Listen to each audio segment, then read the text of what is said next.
গাধাকে যখন সৃষ্টি করা হয়েছিল তখন গাধাকে বলা হলো তুমি দুনিয়াতে প্রচুর পরিশ্রম করবে, তোমার মাথায় কোনো বুদ্ধি থাকবে না, তুমি খেতে পারবে শুধুই ঘাস, এবং তোমার আয়ু দেওয়া হলো 50 বছর।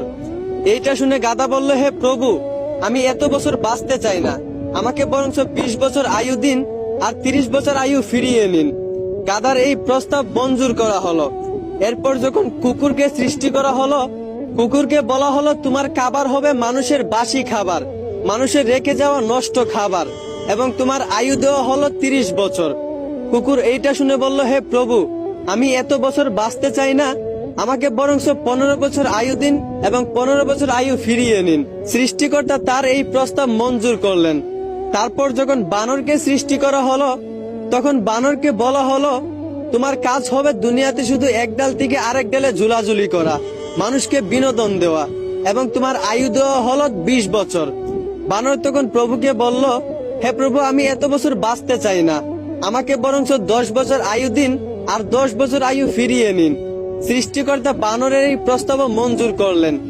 এরপর এলো পুরুষের পালা। পুরুষকে যখন সৃষ্টি করা হলো, তখন পুরুষকে বলা হলো তুমি হচ্ছ সৃষ্টি জগতের সবচেয়ে শ্রেষ্ঠ প্রাণী, আর তোমার আয়ু দেওয়া হলো 20 বছর।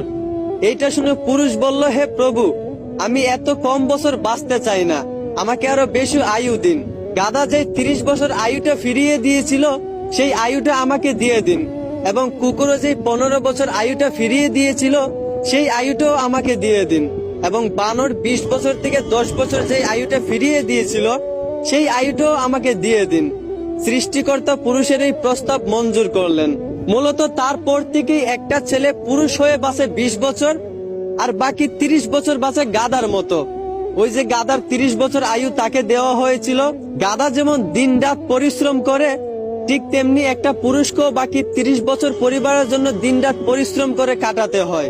বাকি 15 বছর পুরুষদেরকে বাঁচতে হয় কুকুরের মতো। ওই যে কুকুরের ফিরিয়ে দেওয়া আয়ুটা তাকে দেওয়া হয়েছিল। একটা কুকুর যেমন মানুষ যা দেয় তাই খেয়ে বেঁচে থাকতে হয়, ঠিক তেমনি একটা পুরুষও বাকি 15 বছর সন্তানেরা তাকে যা দেয় তা খেয়েই বেঁচে থাকতে হয়। আর বাকি 10 বছর পুরুষদেরকে বাঁচতে হয় ঠিক একটা বানরের মতো।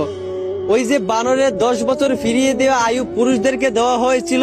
একটা বানর যেমন এক গাছ থেকে আরেক গাছে ঝুলাঝুলি করে মানুষকে বিনোদন দিয়ে বাঁচে, ঠিক তেমনি একটা পুরুষকেও বাকি 10 বছর কখনো এই সন্তানের গায়ে ঝুলে, কখনো ওই সন্তানের গায়ে ঝুলে বাঁচতে হয়। মূলত পুরুষের জীবনটাই এইরকম। আশা করি এখন বুঝতে পারছেন একটা পুরুষের জীবন কতটা কঠিন। ধন্যবাদ।